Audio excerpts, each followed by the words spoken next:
Hello viewers, the question is what can be said about the expansion of 2 raised to the power 12n minus 6 raised to the power 4n where n is a positive integer. Option A last digit is 4, option B last digit is 8, option C last digit is 2 and option D last 2 digits are 0. तो यहाँ पे एक problem पूछी गई है, इसमें कहा गया है कि कोई एक एक्सप्रेशन है, उसका अगर हम एक्सपेंशन करें तो हमें जो रिजल्ट आएगा उसमें लास्ट डिजिट क्या मिलेगी। तो प्रॉब्लम को सॉल्व करने का जो ईज़ियर मेथड रहेगा यहाँ पे, जिसमें हमें एक्सपेंशन करने की भी ज़रूरत नहीं पड़ेगी, वो होगा by the using the concept of multiplicity. यहाँ मल्टीप्लिसिटी के कंसेप्ट को बहुत ईजिली अप्लाई करके प्रॉब्लम का आंसर तक हम पहुँच सकते हैं।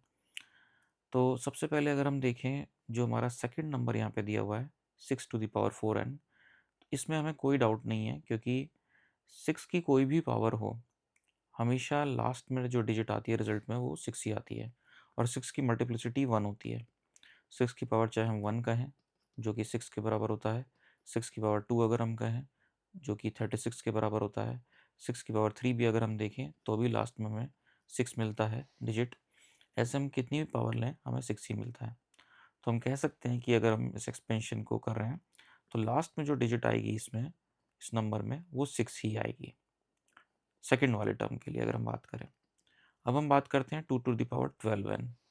तो 2 टू द पावर 12n की अगर हम बात कर रहे हैं तो इसको हम कुछ ऐसे लिख सकते हैं, 2 to the power 12 power n। यहाँ पे हम अलजेब्रा का बेसिक कंसेप्ट यूज़ कर रहे हैं कि a to the power mn बराबर हम लिख सकते हैं a to the power m to the power n। इस कंसेप्ट को हमने यहाँ पे यूज़ किया है। अब अगर हम 2 की पावर 12 की बात करें तो हम इसको ईजिली कैलकुलेट कर सकते हैं क्योंकि हम जानते हैं कि 2 की पावर 10 जो है वो 1024 के बराबर होता है। 1024 ऐसे ही 2 की पावर 11 हम कहें तो इसका 2 टाइम्स हो जाएगा, ये हो जाएगा 2048। 2 की पावर 12 की अगर हम बात करें तो हो जाएगा ये 4096। तो हम कह सकते हैं ये वैल्यू होगी 4096 टू द पावर n। अब यहाँ पे हम ध्यान से देख रहे हैं कि 4096 टू द पावर n, यहाँ तक हम पहुँच गए। आप देखें ध्यान से कि यहाँ पे भी जो लास्ट में डिजिट है वो 6 ही है। तो इससे हमें पता लगता है कि जब हम इसका एक्सपेंशन करेंगे या इसका रिजल्ट निकालेंगे, अलग-अलग n की इंटीजर वैल्यूज़ पुट करते जाएँगे, पॉजिटिव इंटीजर्स वैल्यू पुट करते जाएँगे, तो लास्ट में जो डिजिट मिलेगी वो 6 ही मिलेगी। तो हम ये तो सर्टेनली कह सकते हैं कि जो रिजल्ट की लास्ट डिजिट होगी, वो 0 ही होगी।